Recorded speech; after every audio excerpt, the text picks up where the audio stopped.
aquí se alcanza, aquí se ve el chat de Facebook o es en la página de Facebook. Aquí se ve, aquí puedes ver el chat también Ok, en la entonces el chat plataforma. es el chat de Facebook. ¿Ves que hay comentarios? Ahí los puedes ver. Ok, O live también por comments. Facebook. O sea, es como simultánea la cosa. Ok, sí, está perfecto. Sí, bueno. Hola, muy buenas tardes. Buenas tardes a todos.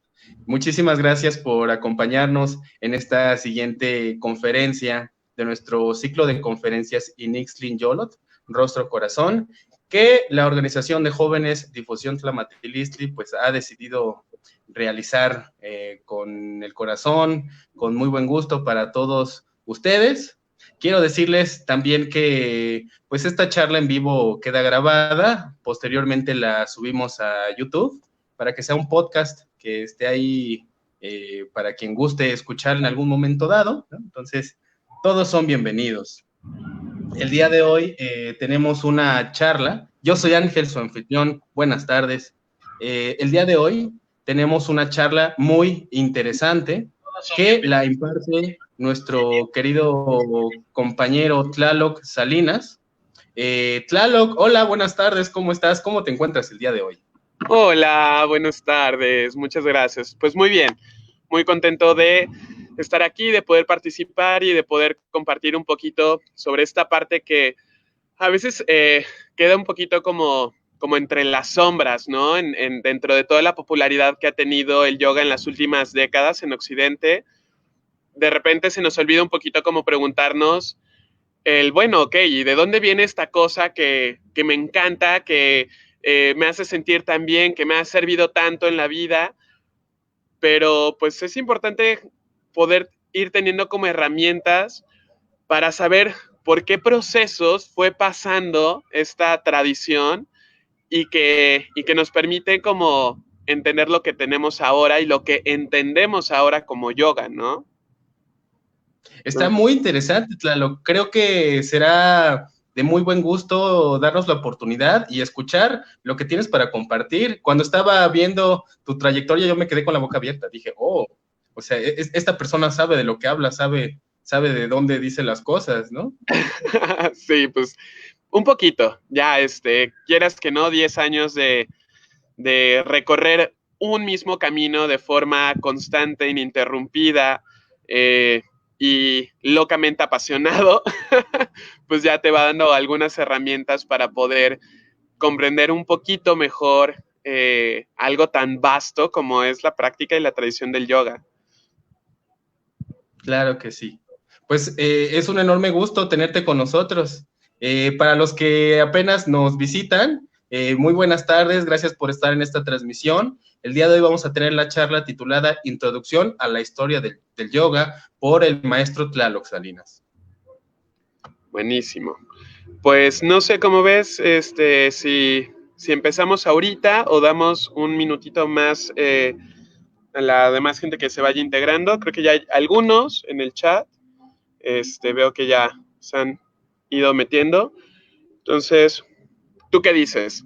¿Qué dice el público? ¿Qué quiere el ¿Qué público? dice el público querido? Oye, pues tenemos una buena audiencia, entonces, si quieres podemos esperar para empezar Va, en punto, ¿no?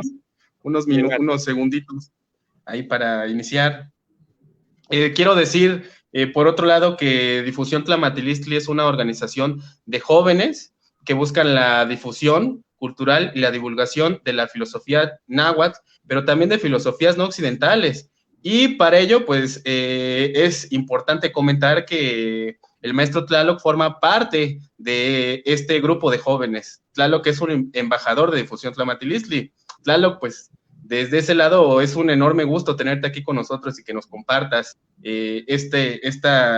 estos conocimientos tan importantes, que también algo que hay que tener en cuenta, que las filosofías de espacios no occidentales, como en tu caso el espacio que tú trabajas, son filosofías que se presentan como vida, es decir, tienen una práctica, una disciplina de por medio, ¿no? Entonces, es algo que nosotros no solemos tener muy en cuenta, ¿no? Cuando abordamos estos espacios. Entonces, pues será también muy enriquecedora tu plática, ¿no? Para estas cuestiones. Sí, de hecho, justo algo que se me ha hecho muy curioso y a veces como que me cuesta un poquito de asimilar es, bueno, ahora que he estado como en la parte académica, ¿no? Del estudio de la filosofía, de repente sí hay una parte de mí que le cuesta trabajo. ¿Cómo se puede estudiar y practicar sin, sin tener un manual de ejercicios para poder llevar a cabo ese entendimiento que tienes del mundo, ¿no? Esa forma de ver el mundo. Porque justo eso es el yoga y es como, pues yo me he formado y como ya mi cerebro se ha formado, ¿no? Entonces, de repente se me hace un poquito chistoso. Pero bueno, entonces igual yo creo que podemos ya empezar con la parte de la historia, si te parece bien. Perfectísimo, maestro. Está Buenísimo. excelente. Entonces, bienvenidos. Muchas gracias por estar con nosotros. Comenzamos con esta conferencia, Introducción a la Historia de Yoga, por el maestro Tlaloc. Gracias. Pues bueno, Maestro.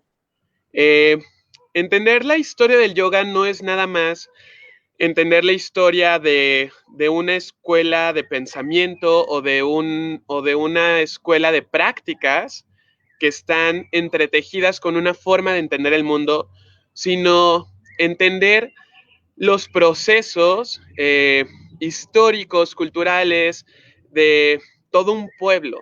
Entonces, lo primero es un poquito como ubicarnos en la parte de Asia, y nuestra historia comienza con las migraciones de los grupos arios, lo que hoy llamamos o queremos conocer como grupos arios, que son estos grupos nómadas que habitan en las estepas del sur de Rusia, cerca del mar Caspio, y que hace aproximadamente unos 2600, bueno, más bien, más o menos hace ya, serían más bien 4600 años, alrededor del 2600 antes de la era común, se da un proceso migratorio hacia el sur y van a ir recorriendo el trayecto hacia Asia Menor y se van a instalar en la parte de lo que es el Valle del Indo, ¿no? Cerca del río Ganges. Entonces, cuando llegan estos grupos nómadas a la región del Valle del Indo, se encuentran con que estos territorios ya estaban habitados por una serie de grupos humanos, de asentamientos humanos, que se derivaron a su vez de una de las civilizaciones más importantes de la humanidad, de la cual no tenemos mucho conocimiento porque no se ha podido descifrar su escritura y que no tenemos como ningún lazo directo con su idioma, con su cosmovisión. En realidad sabemos muy poco de ellos. Lo que tenemos es algunas ciudades que quedaron de su civilización, como es la ciudad de Jarapa, que por su estructura sabemos que era una civilización muy desarrollada, era una civilización que tenía, por ejemplo, en la ciudad de Jarapa, una estructura de ventilaciones que hacía que toda la ciudad mantuviera una temperatura promedio a lo largo del año, a pesar de estar en un territorio con cambios de temperatura bruscos. Es una ciudad que además tiene todo un sistema de acueductos que hacían que la ciudad se mantuviera limpia. Entonces, sabemos que es una civilización avanzada con con un gran desarrollo en tecnologías alfabreras, textiles. Podemos encontrar sellos comerciales que provienen de esta región en Mesopotamia y en Egipto. Y de hecho, aquí encontramos como uno de los primeros grandes mitos del yoga, ¿no?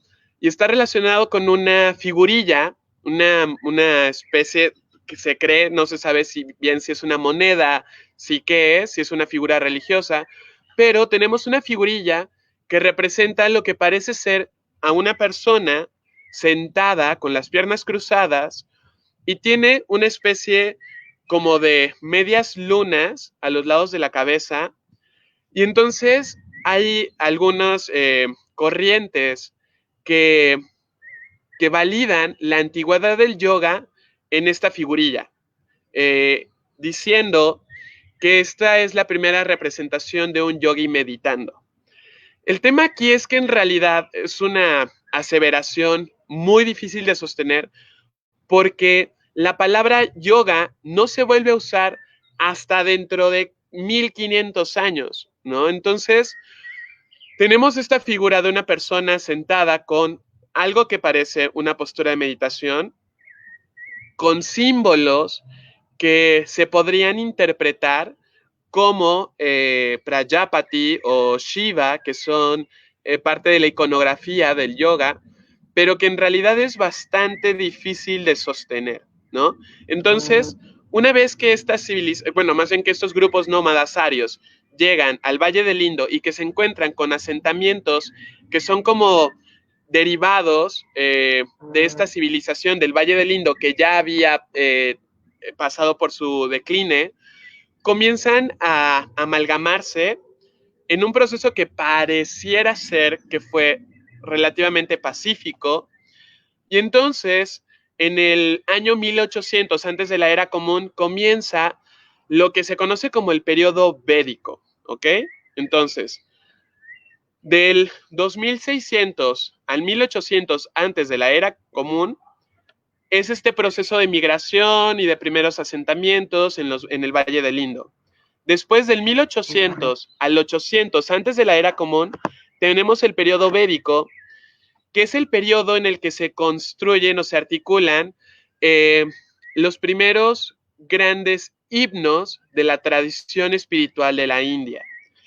Los Vedas son una composición oral que busca articular y transmitir los rituales que dan sentido a la vida para estas culturas, ¿no? Para estos grupos que además cabe recalcar que ya empezaron a haber algunas diferencias entre diferentes asentamientos.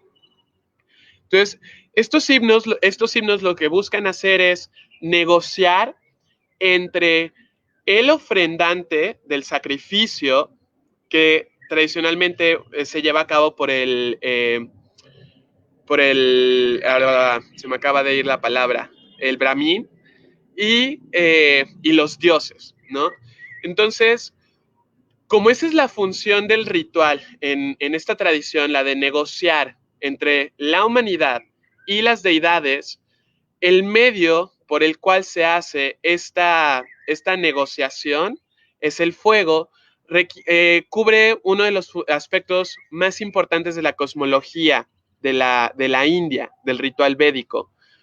Y los himnos, la transmisión precisa de estos himnos se vuelve muy importante para esta cultura. Entonces, el lenguaje a través del cual se van a articular estos himnos, que es el sánscrito, se vuelve inmensamente complejo y rico para poder transmitir todos estos detalles y todas estas particularidades que desde la visión védica van a asegurar la continuidad de la humanidad o el favor de los dioses, ¿no?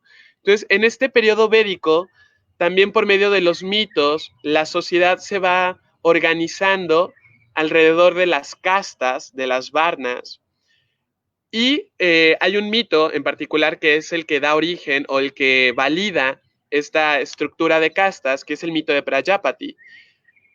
Como en la tradición de los Vedas, el sacrificio es lo más importante y es la forma en la que se sostiene el mundo.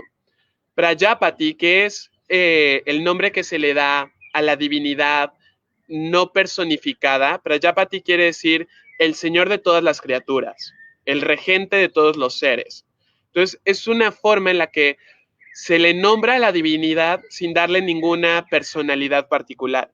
Entonces, Prajapati, para crear el mundo, se sacrifica a sí mismo y de su propio cuerpo crea las diferentes partes del mundo y entre ellas crea las diferentes órdenes en los que la humanidad se va a ir organizando.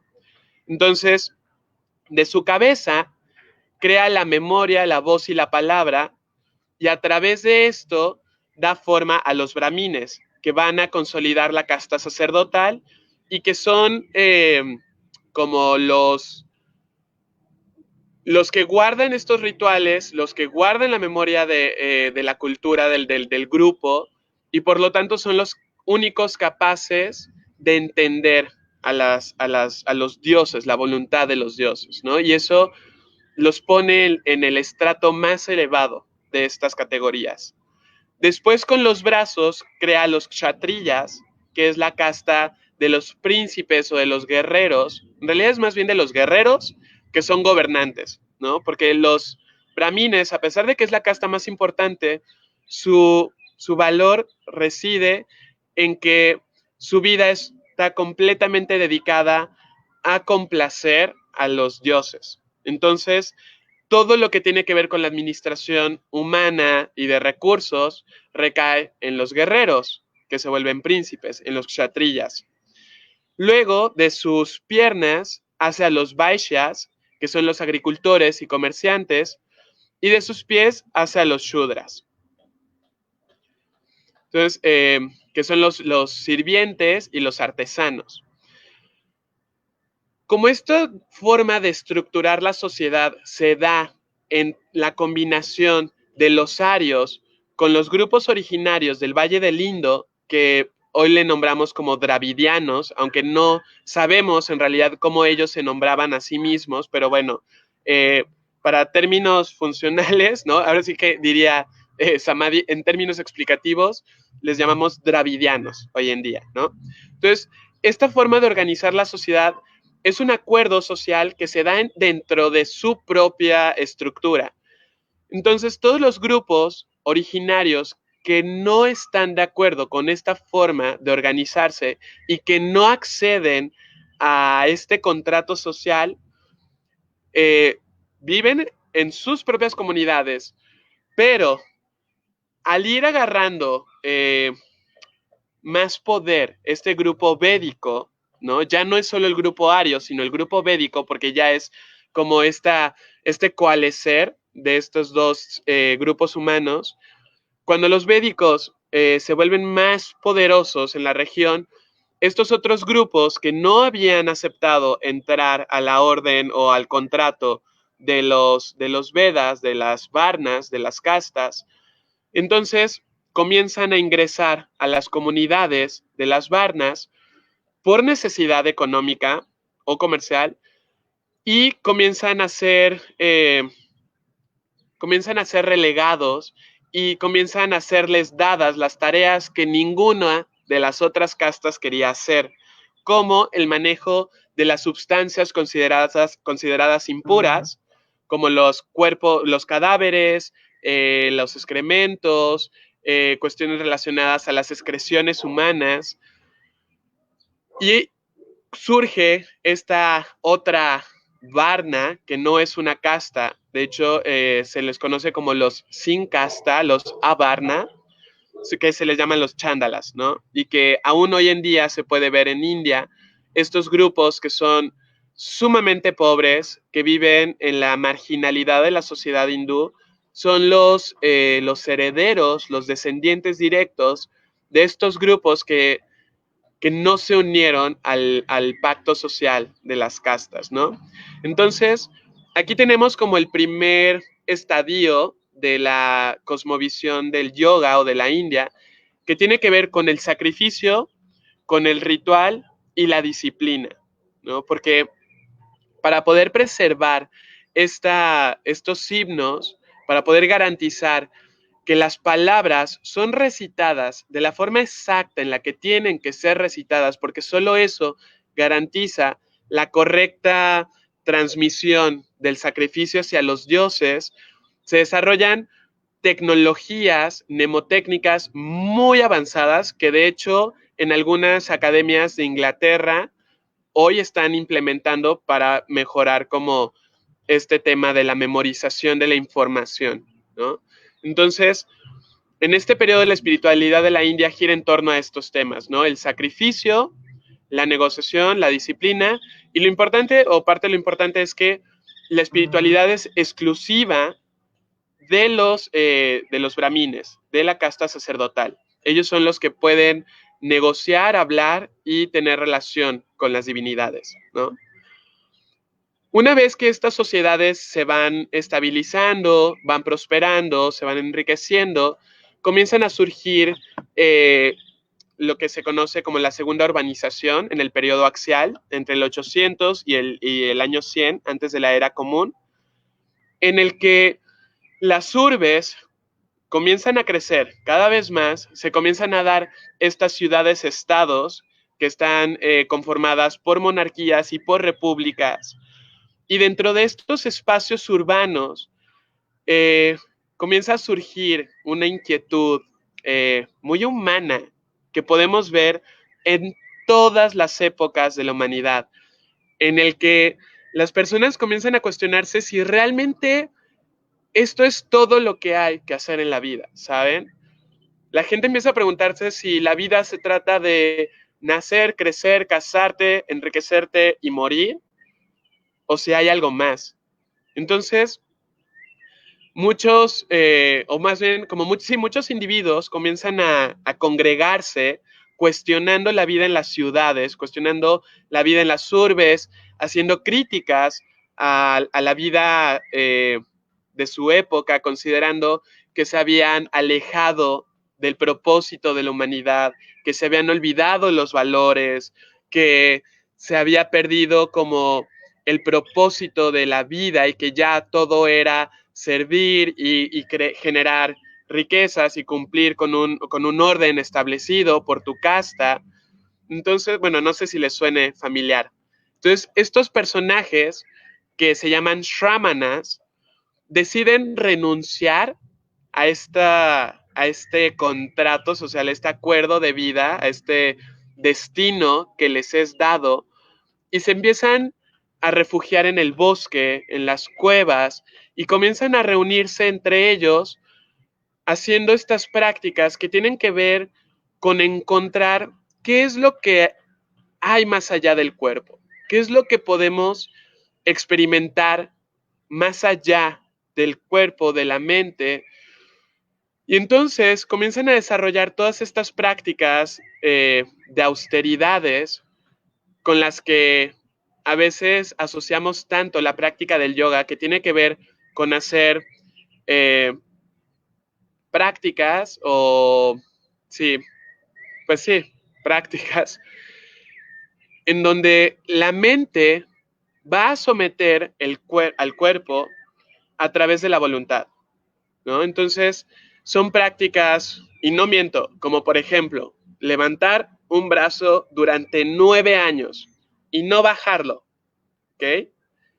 Para que la mente se pueda disciplinar para ser inmune al sufrimiento físico y poder alcanzar un estado de conciencia exaltado o elevado que le permita acceder a una realidad más profunda del ser.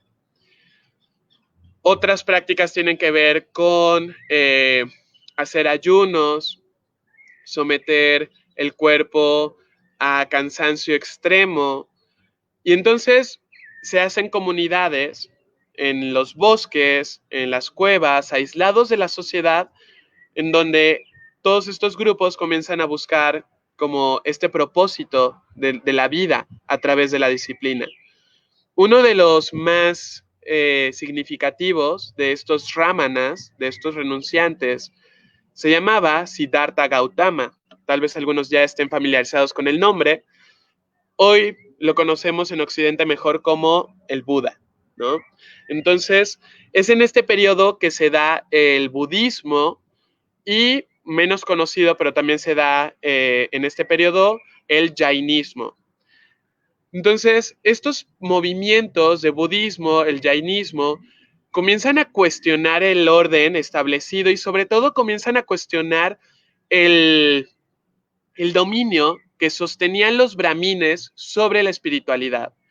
Porque hasta ahora, para poder acceder a esta salvación, ¿no? Que para los brahmines o para los Vedas tiene que ver con el fundirte con el Ser Supremo después de innumerables vidas hasta que por fin naces Brahmin, y entonces cuando naces Brahmin tienes acceso a las escrituras, bueno, en este momento no son escrituras porque sigue siendo una transmisión oral, pero tienes acceso a los himnos, a los mantras secretos para poder llegar a este estado exaltado de conciencia en el que te fundes con lo absoluto, ¿no?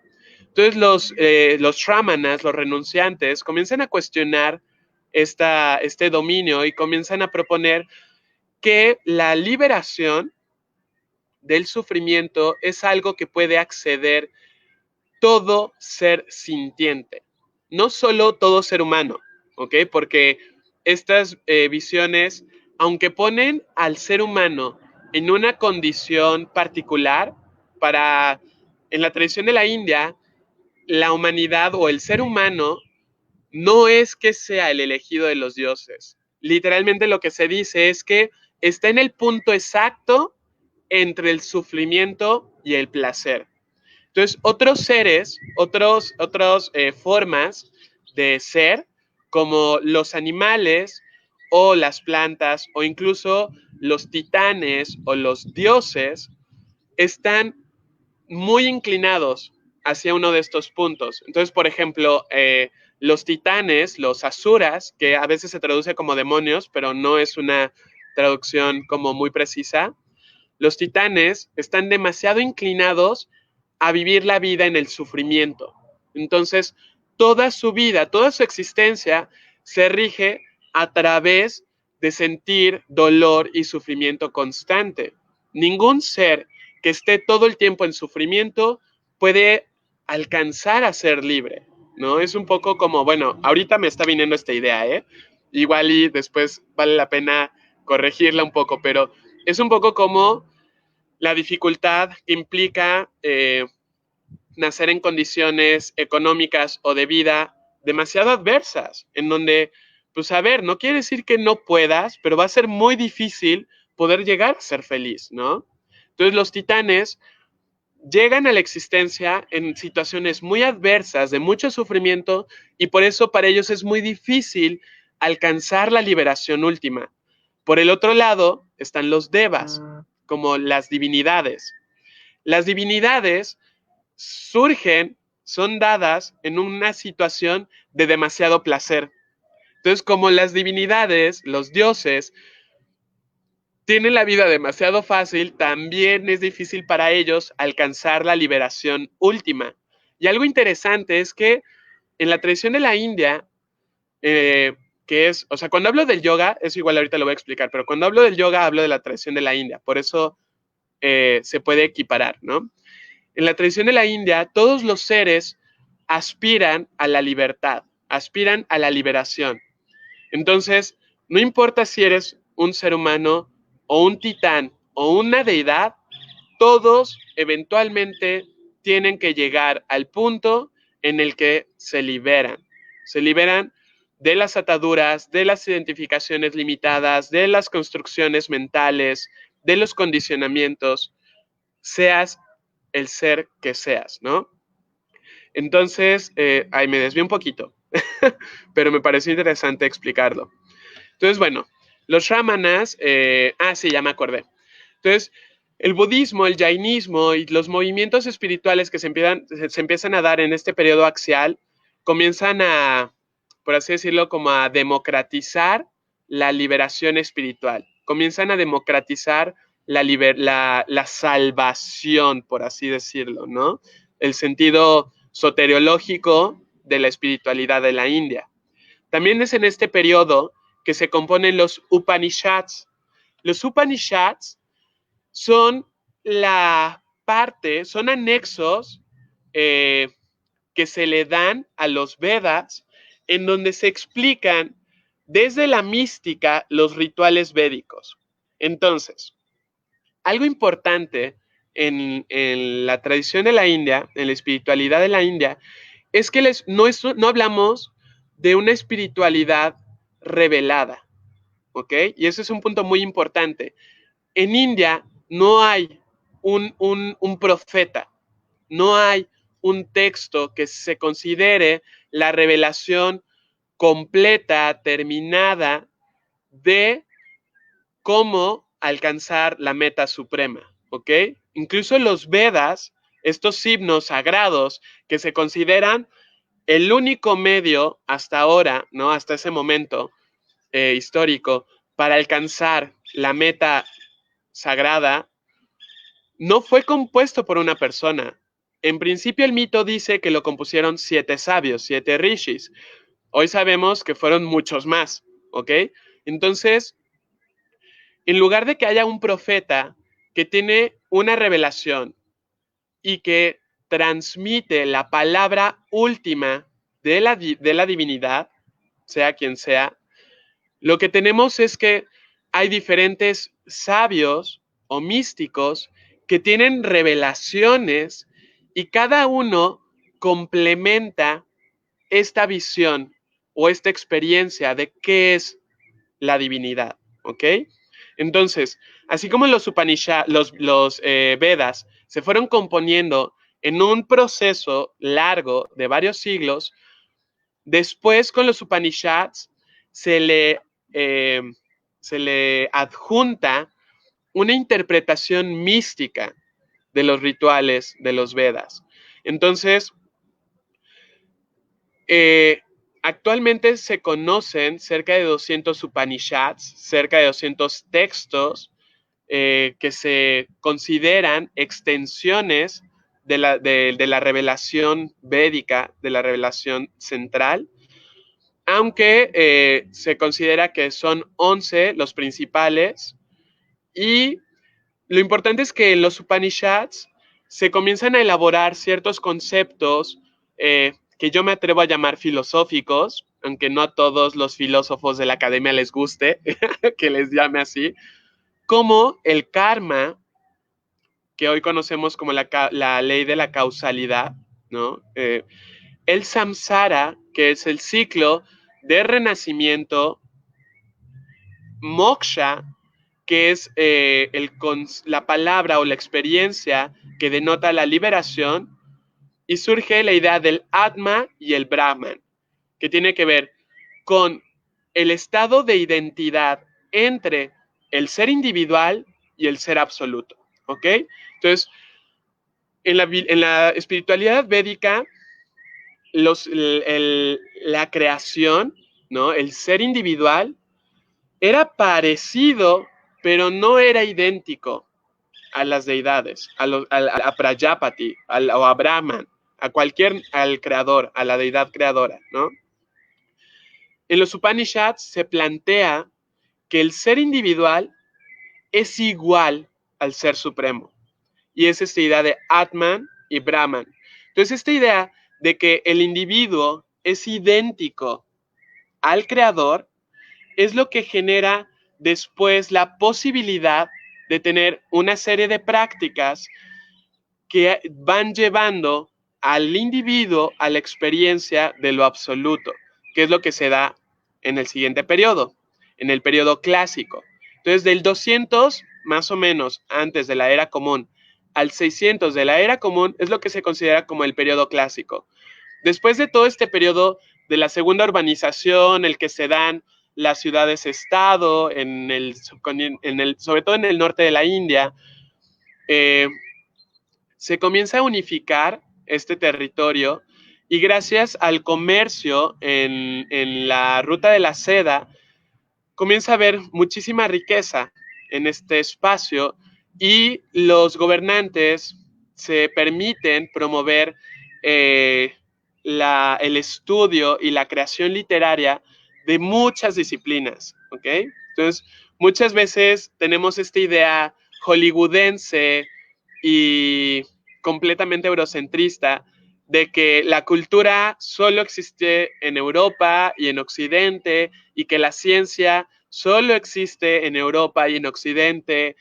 Y entonces resulta que de hecho, durante el Imperio Gupta, que duró del 260 al 605 de la era común, en el territorio de lo que hoy llamamos India, proliferaron muchísimos textos, muchísimos tratados, que en sánscrito se llaman shastras, sobre astronomía, poesía, medicina, matemáticas, arquitectura, tratados filosóficos, en los que no solo se trata como filosofía religiosa, de hecho, en India hay muchísimas escuelas filosóficas materialistas en este periodo que plantean que solo existe la materia y que todo lo demás son así chaquetas mentales de los vagos que se sientan a contemplar la naturaleza. Entonces es interesante como ver también este periodo. Y también algo interesante de este periodo es que es cuando se consolida el sánscrito, bueno, más bien cuando se consolidan las reglas gramaticales del sánscrito. Uno de los beneficios o de los rasgos distintivos que tiene la tradición de la India es que por el valor que tenía la transmisión oral de los himnos en este territorio, fueron muy meticulosos, pero en serio, muy, muy meticulosos en que todo quedara exactamente grabado de cómo se pronuncia cada letra y cómo se relaciona o cómo se comporta con el resto. Entonces, de hecho, en este periodo surgen los primeros lingüistas del mundo. No sé si sabían eso, pero la lingüística surge en India. Es la primera vez que el ser humano crea un lenguaje para hablar del lenguaje. ¿Okay? De hecho, uno de los principales gramáticos es Panini, que es de la India. Y justo Panini escribe un tratado, ahorita no tengo el nombre en la cabeza, es algo así como la guirnalda de los 5, quién sabe qué, que es como el tratado principal de las reglas gramaticales del sánscrito clásico. Entonces, en este periodo, en la tradición de la India, se compone el Ramayana y el Mahabharata, que son las dos, bueno, más el Ramayana es la épica más importante de India, y el Mahabharata tiene uno de los textos espirituales más difundidos de la tradición de la India, que es la Bhagavad Gita. Entonces, en la Bhagavad Gita, que es un diálogo, está escrito en forma de diálogo entre Krishna, que es una de las manifestaciones, uno de los avatares de Vishnu, y Arjuna, que es un príncipe guerrero que tiene que vencer a sus primos porque en una jugada ahí sucia, que igual en otra ocasión les cuento, le quitan el trono, lo exilian y cuando regresa tiene que confrontarse con ellos en el campo de batalla. Y entonces la Bhagavad Gita es muy curiosa porque plantea algunas de las ideas centrales de la relación de el individuo con el Dios, ¿no? Con Dios, con cualquier Dios. Entonces, en uno de los versos del Bhagavad Gita, Krishna dice, yo habito en el corazón.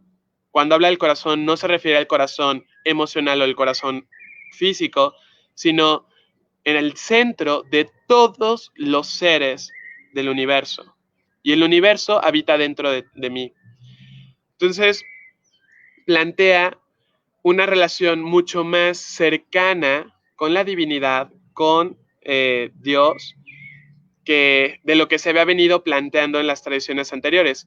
También es más o menos en este periodo que se componen los Yoga Sutras, ¿ok? Y aquí es en donde vamos a empezar ahora sí a hablar de yoga. Entonces, el yoga, cuando hablamos de yoga, hay que entender que no hablamos de una religión ni de una sola práctica o de un solo camino.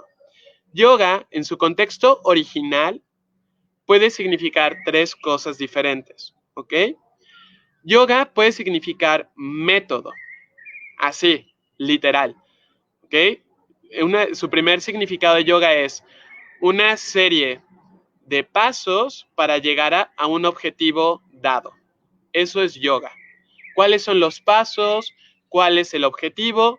Van a variar muchísimo de escuela a escuela.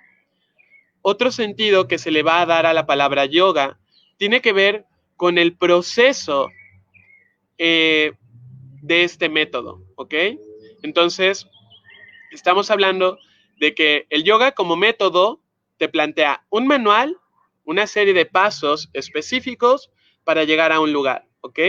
Entonces, cuando hablamos de yoga, también se puede entender como ese proceso de transformación que se va dando al seguir esta serie de pasos específicos, ¿no? Eso es yoga como método, yoga como proceso, ¿ok?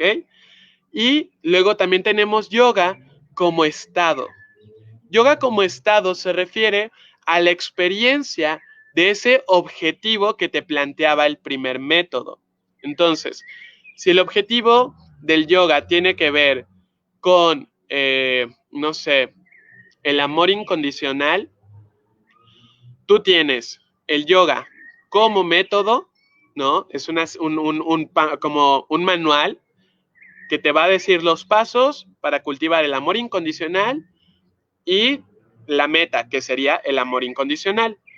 O también lo podríamos ver como el proceso en el que vas cultivando el amor incondicional, o lo podríamos entender también como el estado en el que ya el amor incondicional surge de manera espontánea, ¿ok? Entonces, los Yoga Sutras lo que hacen es que se vuelve como el primer manual que busca compilar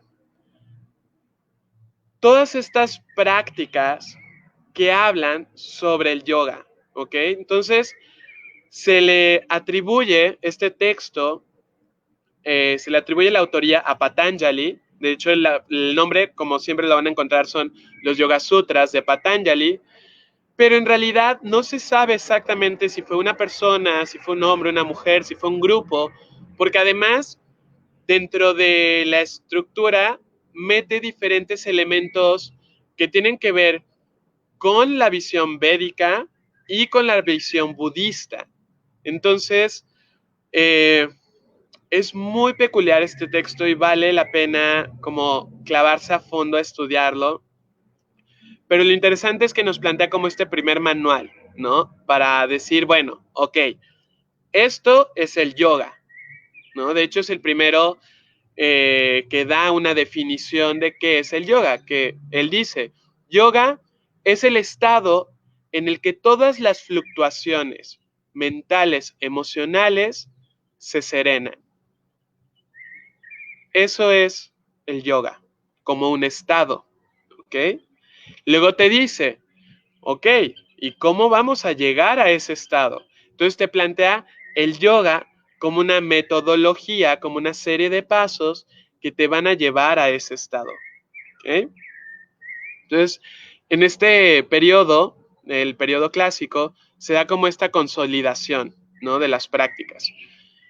Luego tenemos el periodo tántrico, que el periodo tántrico va de más o menos entre el 700 y el 1200 de la era común, y tiene que ver con un movimiento filosófico y espiritual que comienza en el norte de la India, bueno, de hecho en lo que ahora es también Pakistán, alrededor de Cachemira, y después se extiende al resto de India e incluso cubre e impregna todas las escuelas de pensamiento del sureste asiático. Y bueno, de hecho de Asia en general, porque llega hasta Japón. Entonces, lo que caracteriza el tantra, la práctica tántrica y la visión tántrica, es que plantea que este estado de moksha, esta liberación última de la que se ha estado hablando durante 4000 años, ¿no? No, no está como al alcance de unos pocos y no solo es algo que cualquier ser puede experimentar, sino que lo puede experimentar en esta vida, porque todavía hasta el periodo clásico se consideraba que la iluminación o la liberación era como algo para lo que se tenían que trabajar y batallar muchísimas vidas y hacer muchísimo sacrificio para poder cuando te mueras, a ver si tienes suerte y te liberas, ¿no? Te liberas del ciclo de sufrimiento, te liberas de estarte metiendo en pedos de a gratis, básicamente. Entonces lo que dice el Tantra es, a ver, no, aguanta. Eso lo puedes lograr en vida. Y entonces propone una serie de prácticas que tienen que ver con iniciaciones especiales y tecnologías nuevas que van implementándose a la cosmovisión tradicional. ¿Okay? Entonces, también como la espiritualidad de la India no es una espiritualidad revelada por un profeta, sino que es algo que se va revelando por partes, que siempre está como en constante desarrollo, es una práctica que va construyendo sobre su propio pasado. Entonces, en lugar de que un movimiento nuevo llegue a como a derrumbar todo lo anterior, lo que hace es decir, no, a ver, aguanta. Sí, todo esto que dijeron antes tenían razón y está chido, pero hay más. Y entonces es como construir sobre esta plataforma previa algo nuevo. Y lo que hacen justo estos practicantes tántricos es que integran 3 elementos principales que tienen que ver con la liberación, este moksha, a través de la iniciación ritual, ¿ok? Es una iniciación que tiene elementos de mantras, que son recitaciones de palabras sagradas, que se considera que tienen poder en sí mismo, respiración particular, gestos rituales que se llaman mudras y visualización de secuencias elaboradas que tienen que ver con la relación macro y microcósmica que están expresadas a través de diagramas complejos llamados mandalas. ¿Okay? Entonces, esa es la parte de la iniciación ritual. El otro elemento que integra la práctica tántrica es una práctica diaria, una serie de prácticas que se hacen todos los días como parte de tu cotidianidad, que tienen el propósito de ir desplazando la estructura sociocultural que heredas de tu contexto para dar paso a una identidad con la divinidad o con la deidad, ¿ok? Entonces, bueno, eso nos lleva al tercer elemento que tiene que ver con la divinización del individuo, ¿ok? La práctica tántrica gira principalmente en torno a la idea de que solo Dios puede adorar a Dios, ¿ok? Solo la divinidad puede adorar a la divinidad. Por lo tanto, lo que se hace es ir construyendo, o más bien ir impregnando tu identidad con los rasgos y características asociados a la divinidad, ¿ok? Entonces aquí el individuo ya no solo es como conceptualmente idéntico al creador, ya no es solo en términos occidentales hecho a imagen y semejanza, sino que el individuo es el creador, el individuo es el absoluto, con toda la potencialidad latente. Y la práctica diaria tiene el propósito de manifestar, de hacer ver eso que ya está ahí, a través de mantra, ritual y visualización. ¿Ok?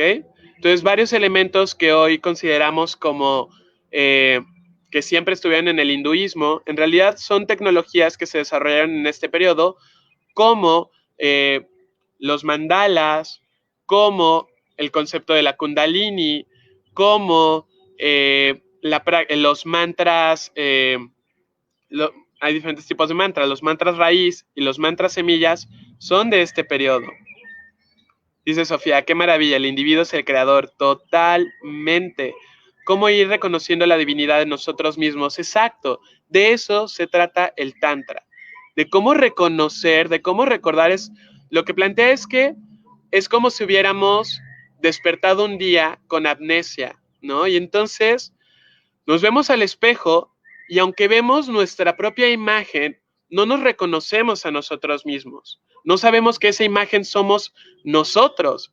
Entonces, cuando nosotros practicamos la espiritualidad, creyendo que eso que estamos celebrando, honrando, así, sí, adorando, es algo distinto a nosotros porque lo vemos afuera sin darnos cuenta que en realidad es el reflejo de lo que tú eres, de lo que tú ya tienes dentro de ti.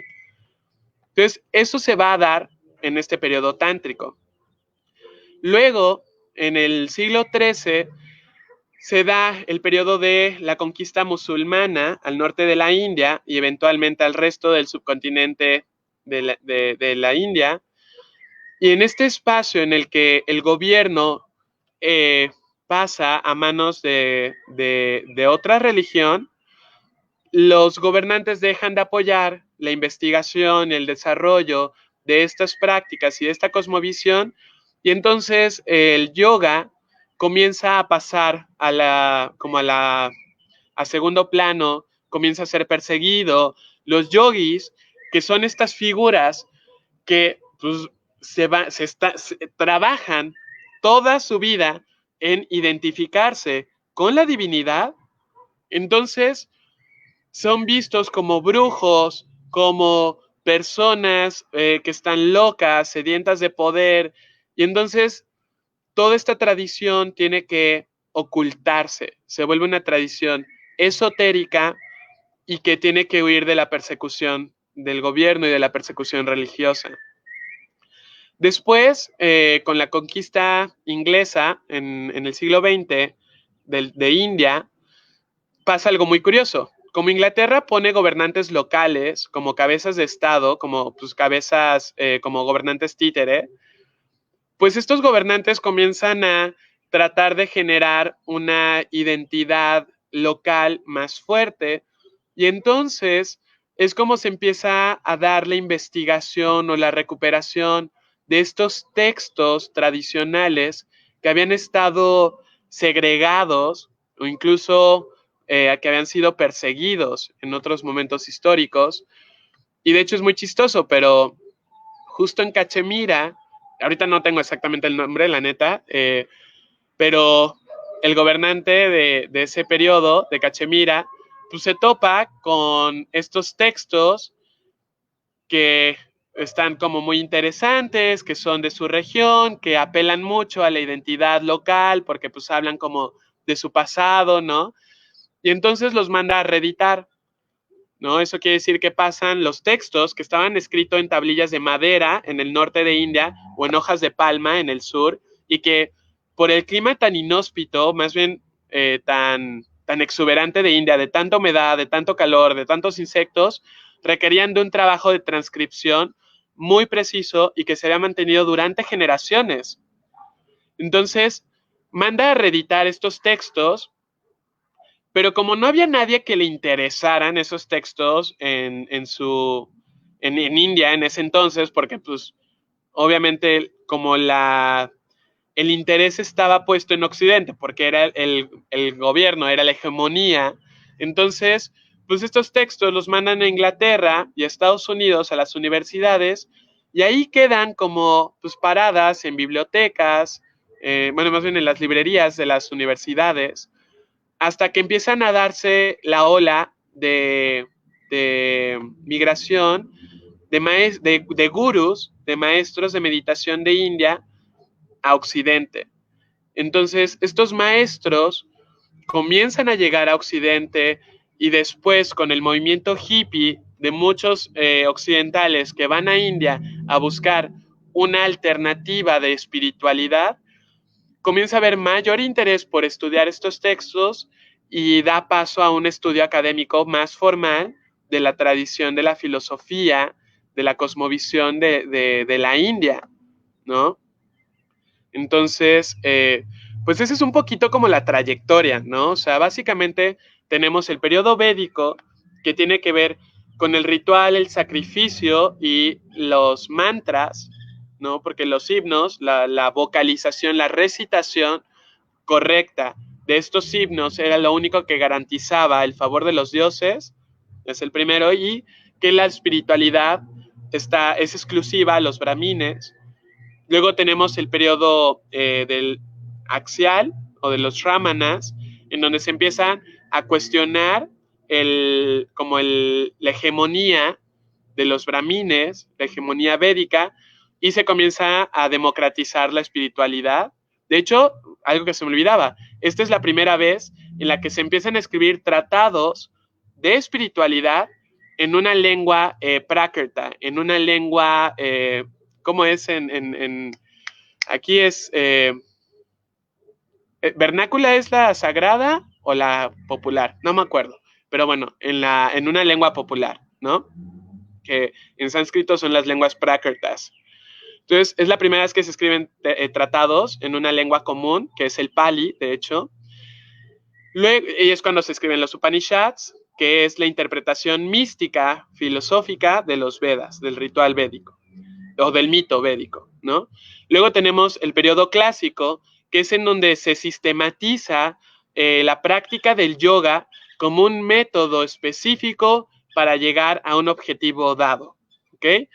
Hay muchísimas escuelas de yoga, cada escuela de yoga es como una escuela de pensamiento, o sea, tienes a los, no sé, por poner un ejemplo, ¿no? Por hacer una analogía, a los kantianos, a los de la escuela de Frankfurt, a los continentales, a los analíticos, y entre ellos, pues algunos se llevan mejor, otros se tiran tierra, pero pues son diferentes escuelas de pensamiento, cada uno con sus características. Igual hay diferentes escuelas de yoga, cada una con sus características, ¿ok? Por eso tenemos tanta diversidad hoy en día. Luego tenemos el periodo tántrico, en donde se da este siguiente proceso, este cambio en la cosmovisión, en donde la divinidad se convierte en la naturaleza a la cual aspiramos expresar en vida. ¿Ok? Esa es como la característica principal de la visión tántrica. Entonces, después del tantra viene el periodo musulmán, en donde estas prácticas pasan como a la clandestinidad. Y de hecho algo que se me olvidaba es que justo en este periodo del gobierno, de la conquista musulmán, del dominio musulmán en India, es que se da el Hatha Yoga, que el Hatha Yoga es la forma en la que se pudo simplificar la complejidad filosófica y de prácticas que tenía el Tantra después de todos estos siglos de apoyo de las instituciones del Estado para poder desarrollarlas. Entonces, como ya no hay apoyo económico, se tiene que simplificar y se convierte en Hatha Yoga. Entonces, el Hatha Yoga es como sobrevive esta práctica mística del yoga y llega al periodo moderno que con el gobierno inglés, al poner a estos gobernantes títeres en los estados de la India, se comienza a generar una búsqueda de identidad regional y eso permite el rescate de estos textos que habían permanecido durante siglos, transmitiéndose y transcribiéndose de generación en generación, ocultos en áticos, en los rincones de las casas para que no se supiera, ¿no? Y ya después, como parte de la hegemonía occidental, comienza a darse la migración de maestros de meditación a Occidente, a Europa y a Estados Unidos principalmente. Es como llega esta espiritualidad de la India y ya después en el movimiento hippie es cuando se da como ya todo este éxodo casi de todas las personas en Occidente que estaban buscando una alternativa a la espiritualidad que nos había sido dada en Occidente, ¿no? Entonces, esos son como los estadios principales de la historia del yoga. Entonces, igual, creo que me extendí un poquito, perdón, pero pues, igual. Hola, maestro. Hola. Nos vas a odiar, maestro, y me van a odiar tal vez, pero nos estamos quedando sin tiempo. Ya sé, sí. Está bien interesante esto. No, pues ya, o sea, yo ya acabé. Podemos ir a las preguntas, 10 minutos tal vez. Perfecto, pues maestro, muchísimas gracias por esta No, charla. Muy picante, muy interesante. Bueno, yo estoy así, viendo. ya sé. Es que aparte es algo que no sabemos. O sea, yo en serio, hasta que tomé la formación para maestros de yoga, fue así como de, wow, todo esto está detrás, porque, y aún así, hay muchísimos, y no es por echarle tierra a nadie, ay, sí, hay muchos maestros que ni siquiera saben esta parte de la historia de nuestra tradición como practicantes de yoga, ¿vale? Entonces no sé si hay dudas. Bueno, aquí tengo las Ah, preguntas que se fueron haciendo. sí, Entonces, si te parece, maestro, puedo ir haciendo claro que sí. mención de ellas. La primera pregunta dice, si puedes explicar más el concepto del samsara. Ok. Samsara, bueno, a mí me gusta hacer un poquito siempre la aclaración entre la visión cultural, popular de algo y la visión mística de algo, ¿ok? Entonces, la visión cultural tiene que ver con el samsara como el ciclo de renacimiento, de reencarnación. Entonces, lo que plantea eh, en la cosmovisión de la India, que algo importante a mencionar ahorita, nadie lo preguntó, pero igual lo digo, no me importa, es que el hinduismo es un concepto que los ingleses construyeron para referirse a la amalgama de cosmovisiones que habían en la India que tomaban a los Vedas como autoridad, pero ellos nunca, bueno, hasta el siglo XX nunca se llamaron a sí mismos hinduistas. Entonces, la forma más correcta de referirse a esta cosmovisión es Sanatana Dharma, que quiere decir eh, el camino eterno que lleva hacia la realización del ser. Eso es más o menos como lo que quiere decir Sanatana Dharma. ¿Ok? Entonces, el Sanatana Dharma propone que estamos en esta vida, en este cuerpo, para poder tener un proceso como de perfeccionamiento, ¿ok? Del alma para poder alcanzar este estado de liberación. Y eso va a requerir de una serie de encarnaciones para poder ir aprendiendo diferentes lecciones. Se le conoce también como el ciclo del sufrimiento. ¿Por qué? Porque el sufrimiento se considera algo eh, constitutivo del estado encarnado, ¿ok? Tú naces, va a haber sufrimiento, va a haber dolor, vas a tener que confrontarte con eso, ¿no? Es como, ¿qué esperabas si naciste entre sangre y gritos, ¿no? O sea, la vida va a tener su buena porción de dolor y de sufrimiento. No se puede evitar, ¿no? Entonces, llegar a esta vida va a implicar confrontar el sufrimiento, confrontar el dolor y lo que buscamos es liberarse, o lo que se busca en esta visión cultural popular del samsara es liberarse para ya no tener que reencarnar.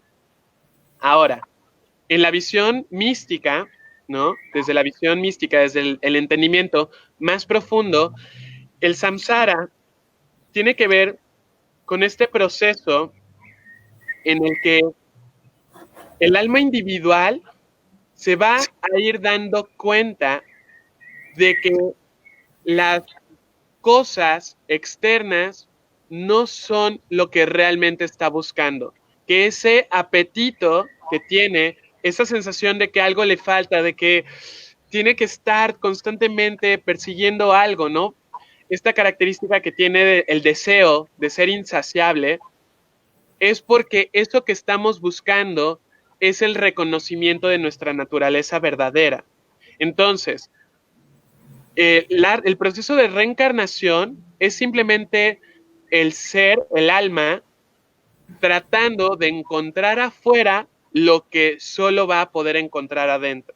Entonces, se ve como algo circunstancial que en el momento de morir, si tu alma está obsesionada con que necesita algo para poder ser feliz, entonces el magnetismo de ese deseo, el poder, la fuerza de ese deseo va a jalar tu alma a otra reencarnación para que te des cuenta que eso no te va a hacer feliz, porque lo único que te va a hacer feliz es reconocer o recordar tu naturaleza verdadera. Eso es el samsara en la visión mística de la India, ¿no? Del yoga. Oh, no inventes, qué interesante. Nos Sí. tienes que dar un seminario, maestro. Claro que sí, con Está bien gusto. interesante, ¿no? Y hoy en día es, digamos, es encontrar una aguja en un pajar de un maestro que sepa de yoga, ¿no? Claro, que sepa todo esto, ¿no? Sí, sí, sí. Vamos con la siguiente Sí. pregunta, de manera breve, maestro. Creo que ya lo mencionaste, pero bueno, si lo podemos retomar de una manera breve acerca de la llegada del yoga a México en específico. Justo apenas estaba pensando que sería interesante como hacer todo un proceso de investigación sobre la diáspora del yoga en Latinoamérica en general, porque es un territorio que está muy poco estudiado. Entonces, en realidad, no, la neta es que no sabría decirte datos precisos de cómo llega el yoga a México. Hay algunos movimientos, algunas escuelas que son como las que tienen más antigüedad, como los Brahma Kumaris o la Gran Fraternidad Universal, que tienen elementos del yoga o del Sanatana Dharma, pero pues es más o menos como lo más cercano, ¿no? Pero sí, ahí sí fallo en dar como datos porque está muy poco estudiado. Al final, hashtag tercer mundo. Quedamos olvidados por los estudios oficiales, por los registros. Pero bueno, para eso estamos nosotros, Exacto. buscando esas líneas, trabajando esas líneas. La siguiente pregunta dice así, ¿es común que ser perseguidos sea, lo voy a poner en la pantalla, es común que ser perseguidos sea un elemento constante en prácticas que nos permiten ser libres interiormente como la mexicanidad también? Pues sí, o sea, al final, o sea, más allá de una cuestión como de cómo se ejerce el poder de forma vertical en los estados, ¿no? A través de los gobiernos, a mí me parece que la libertad hace que se cuestionen muchas certezas que nos dan seguridad emocional. Entonces, cuando vemos a alguien o cuando hay alguien cerca de nosotros que se libera de todos estos constructos socioculturales, entonces es normal tener miedo porque ya no sabemos si nuestros valores son válidos, si eso que creemos es cierto o no. Y es parte de un proceso de crisis que no es tan fácil asimilar. Entonces, pues sí, es normal que sean perseguidas estas prácticas, ¿no? Pero y aún así hay periodos, como les decía, en el periodo tántrico que se da entre el 700 y el 1200 más o menos, ya de la era común, estas prácticas son promovidas. Y hay muchísimos reyes y gobernantes de este periodo que eran iniciados tántricas y que promovían esta cosmovisión, ¿no? Entonces, que sea común no quiere decir que sea una regla. Ay, maestro, yo tengo un montón de preguntas.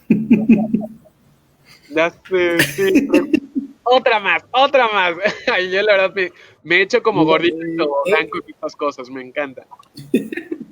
Ahí te va una pregunta, bueno, tomar la más importante, ¿no? Algo que está sucediendo en el espacio occidental, que no solamente sucede en específico con el yoga, sino que es un fenómeno que aparece, bueno, no tan fenómeno, no voy a ser guaje, ¿no? Es algo que surge en estas prácticas que implican una cosmovisión distinta, ¿no? En el caso, por ejemplo, de trabajos desde la mexicanidad o lo que se conoce como medicina tradicional mexicana, que tiene que ver con entender que el yoga es únicamente extenderte, ¿no? Es decir, parte desde un discurso de reduccionismo, ¿no? Para poner un ejemplo, ¿no? En el caso de las personas que entienden que la medicina tradicional mexicana únicamente es el uso de pomadas, ¿no? Entonces se pierde todo un bagaje, un modo de ver el mundo, ¿no? Que implica pues diferentes elementos que en el fondo quedan excluidos, ¿no? Es decir, estas prácticas, estas filosofías que están dentro de estas ramas, son filosofías que exigen o que implican una labor, ya sea dada desde doctrinas o disciplinas, ¿no? En una cuestión interdisciplinaria, ¿no? Es decir, que tú no puedes estar viendo únicamente la plantita, ¿no? Sino que hay más elementos que componen a la práctica en sí. Entonces, mi pregunta es, ¿tú qué piensas de esto, no? Para empezar. Bueno, sí, estoy totalmente de acuerdo. Híjole, es complejo, ¿no? Creo que hay como varios elementos que tienen que ver con eso. Por un lado, creo que tiene que ver con esta aparente incuestionabilidad del discurso hegemónico de la ciencia, de la occidentalidad, que tiene como, o ha demostrado una soberanía tan firme sobre la naturaleza que nos pareciera que debería ser la forma de gobernar lo humano también, ¿no? Entonces, cuando nos encontramos como con este discurso que evidentemente da resultados pues muy cabrones, como hoy que estaba, sí, bueno, ya no se hizo, pero que se iba a lanzar nave al espacio, ¿no? O sea, da resultados muy impresionantes, ¿no? Entonces, es difícil cuestionarlo. Entonces, por un lado, creo que tiene que ver con eso, ¿no? Con que es difícil plantearte que se pueda vivir desde un entendimiento distinto de las cosas y de uno mismo.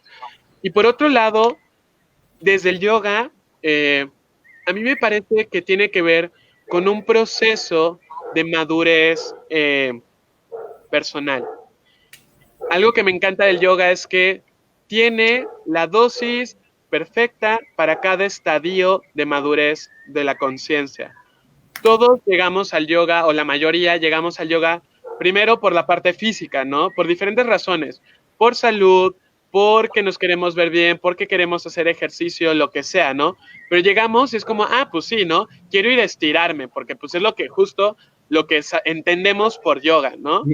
Y entonces, lo que se me hace maravilloso del yoga es que te dice, pues órale, va, ¿quieres estirarte? Venga, date, ¿no? Y te va a hacer bien, y va a ser increíble, y te va a servir muchísimo. Y lo curioso es que sin que te des cuenta, comienza a germinar una curiosidad mucho más profunda sobre esa práctica que te está dando resultados que se extienden más allá del tapete.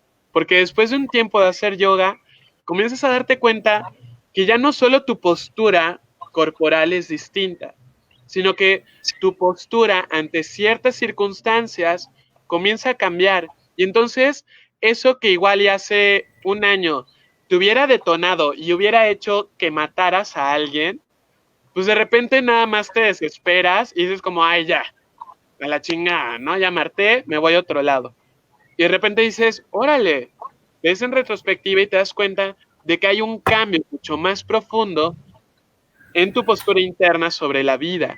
Y eso comienza a dar pie a una curiosidad que te va llevando hacia la parte más jugosa, ¿no? Yo lo que pienso es que simplemente es como, pues, a mí me parece que lo más jugoso está cuando atraviesas el portal de la capa superficial, ¿no? Exacto. Cuando vas más allá de la postura, es en donde realmente vas a alcanzar el jugo y en donde la práctica de yoga realmente te va a beneficiar a un nivel mucho más profundo, sustancioso y enriquecedor en tus relaciones y en tu vida, ¿no? Entonces igual me parece que, por ejemplo, en la mexicanidad, ¿no?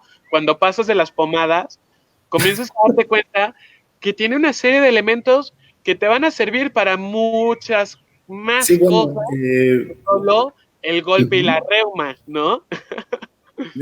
Es bastante, ¿no? Algo que había en la tercera pregunta, ¿no? Acerca de esta cuestión de la liberación. Efectivamente, la tradición mexicana, ¿no? Tiene que ver también con la búsqueda de estas, ¿no? Tenemos, por ejemplo, desde la recopilación de textos del siglo XVI, algo que se halla la doctrina del Monoza, ¿no? Que es una doctrina que lo que busca es el dominio del sí mismo, ¿no? Entonces, la mexicanidad para ello pues tiene diferentes herramientas para conseguir esa libertad, ¿no? Que implica, entre otras cosas, apelarse, por supuesto, a la perspectiva del universo, ¿no? Que tienen, en el caso de Mesoamérica, bueno, una visión compartida, ¿no? Pero hay técnicas, ¿no? Y es donde entra la medicina, ¿no? Que es, por ejemplo, la lectura del maíz, que es una técnica muy particular que difiere de una teoría de la personalidad muy compleja, ¿no? En donde, de acuerdo con tu personalidad, ¿no? Que hay 260 personalidades en mexicano, pues va a ser lo que te corresponderá efectuar para que efectivamente seas libre, ¿no? Diría mi abuela, ¿no? Para resumir, pues todos los caminos llevan al final a lo mismo, ¿no? Total, y creo que en donde la gente se pierde es en identificar que cada práctica es como un apoyo que va a ir apuntalando algo, ¿no? Entonces, cuando la gente se queda en una sola práctica, ya sea solo en la práctica de posturas o solo tal vez en la práctica de medicina tradicional, entonces este apoyo va a quedar ladeado, va a quedar tembloroso, va a quedar ahí como, va a ser insuficiente para poder afrontar los retos de la vida, simple, sencillo, ¿no? O sea, no es suficiente un apoyo, no puedes hacer una pata nada más con una mesa de un lado, con una mesa con una pata de un lado, ¿no? Necesitas crear una estructura con varios apoyos que se sostienen mutuamente y eso es lo que te eleva, lo que te enaltece, ¿no? Y eso es en la práctica de yoga. Tienes la meditación, que es la práctica principal, tienes asana, que es una práctica complementaria, tienes mantra, tienes principios de vida, éticos, de comportamiento, tienes lo que es el drishti, que es lo que se traduciría un poco como la filosofía. Entonces, todos estos apoyos van a construir una estructura suficientemente firme y estable para poder hacer frente a las vicisitudes con las que pues, nos vamos a enfrentar en la vida. Porque estar vivo y vivir es maravilloso, pero no es fácil, ¿no? No, no es fácil.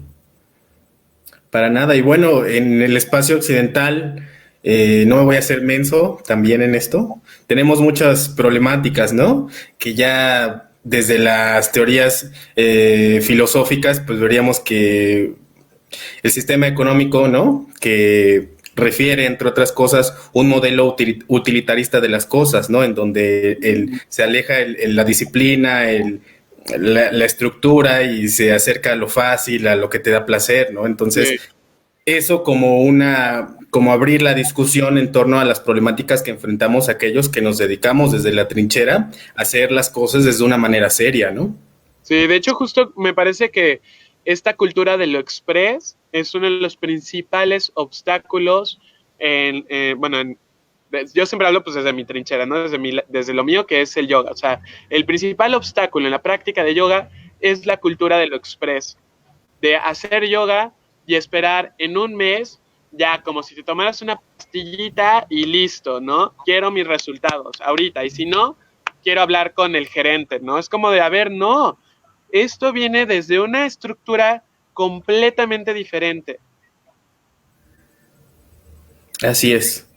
Bueno, maestro, pues ha sido una charla sumamente enriquecedora, muy interesante. Creo que todos aquí nos quedamos para más. No se van los que nos están acompañando en esta transmisión. Ya sé, están ahí, mira, pero picados como en la novela de las 8. Tenemos que hacer algo, maestro. Tenemos que hacer algo. Ya sé. Pues mira, de hecho, justo estaba recordando algo que medio había leído, que había dicho Citlali, del sánscrito, que es una de las raíces tanto del latín como de las lenguas anglosajonas. Y sí, de hecho se me hizo interesante como mencionar eso. El sánscrito es la raíz de las lenguas indoeuropeas. Entonces, todas las familias lingüísticas, tanto las germánicas como las latinas, Las griegas vienen del sánscrito, bueno, de un familiar, de un familiar antiguo del sánscrito, y de hecho podemos encontrar muchísimos cognados, que son palabras en idiomas actuales derivadas de idiomas antiguos. Por ejemplo, los números en sánscrito es súper interesante. Los voy a ir diciendo y tú me vas a ir diciendo cuáles identificas, ¿no? Entonces, el primero es Eka. Ese sí, pues ni idea, ¿no? Es como raro. Luego, Eka, Dui, Tri. Los estoy contando en orden. Eka es 1, Dui 2, Tri 3, Chacha 4, Pancha 5, Sas 6, Sapta 7, Ashta 8, Nava 9, Das 10. No, pues sí, definitivamente hay la mayoría. Sí, y muchísimas palabras, por ejemplo, matriz viene de mátrica, que quiere decir precisamente matriz, madre, origen. Entonces hay muchas palabras que se derivan del sánscrito, de hecho, palabras en español, en inglés, en alemán, en griego, en latín. Es muy divertido ver cómo ese vínculo del sánscrito con las lenguas modernas. Ahí tenemos un comentario del maestro Gustavo, maestro de náhuatl, del variante del náhuatl Mociohuacle. Dice el sánscrito, el primo del Mociohuacle. Pues sí, me sonaron algunas. Sí, es increíble también. Bueno, ahí yo ya entro en mi parte como hippie volada de todos somos uno. Maestro, ¿cómo podemos encontrarte? ¿Cómo podemos buscarte? Pues para mira, los interesados y para los que escuchen el podcast después. Sí, pueden buscarme en Facebook como Tlaloc Yoga, es la página de Facebook. Tlaloc SG es la página personal, que la verdad lo uso para lo mismo que es yoga, porque pues básicamente lo que me gusta en la vida es el yoga, la meditación y la jotería. Entonces es lo que van a encontrar en mi perfil. Y en todos mis canales, la verdad. En Instagram estoy como Tlaloc Yoga. En YouTube estoy como Tlaloc Yoga. Y en Twitch estoy ahorita como Tlaloc SG, pero mi intención es cambiarlo a Tlaloc Yoga para que también me sigan en Twitch. En estas 3 plataformas, en Facebook, en YouTube y en Twitch, es en donde estoy transmitiendo prácticas de yoga. Ahorita, sobre todo en la cuarentena, es toda la semana a las 9 de la mañana. Y ya después que vayamos como regresando a lo que sea que vaya a ser la normalidad, pues ya veremos los horarios, pero pues ahí andamos.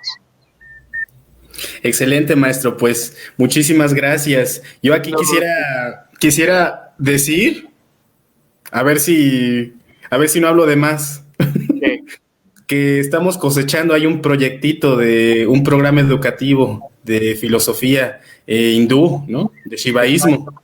Sí, entonces, próximamente escucharán algo al respecto en Difusión Tlamatilistli. Están completamente invitados. Sí. Ay, no, muchísimas gracias a ti por organizar este espacio. Gracias a todos los que han estado aquí, muy pacientes con mi chorote. Muy interesante, muchas gracias. Ay, espero que les sea de utilidad, espero que les dé curiosidad y que se metan a indagar más, porque esto apenas es la puntita del iceberg. Y al final, justo, lo importante en esto es la práctica, ¿ok? Practiquen yoga. ¿Quieren entender el yoga? Hagan yoga. Es la única forma.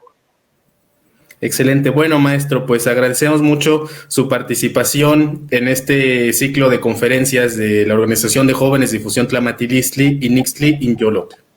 Esperamos escuchar más de ti, maestro. Muchas gracias. Que así será. Bueno, eres embajador de Difusión Tlamatilistli. Exacto, ahí estamos. Eres parte del grupo, de la organización.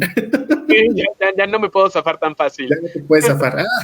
Bueno, muchísimas gracias a todos los que nos acompañaron en esta transmisión. Gracias por su tiempo. Deseamos de buen corazón que esto haya sido enriquecedor en un sentido amplio para ustedes. Por otro lado, ya para concluir, quisiera invitarles a acompañarnos en la próxima transmisión de este ciclo de conferencias que tendremos la conferencia titulada La belleza de lo cotidiano en 3 escritoras mexicanas por la poeta y la maestra Yasmín Cachú. Entonces, a las 6 de la tarde, vía esta página. Muchísimas gracias. Hasta pronto. Que estén muy bien. Cuídense mucho. Gracias.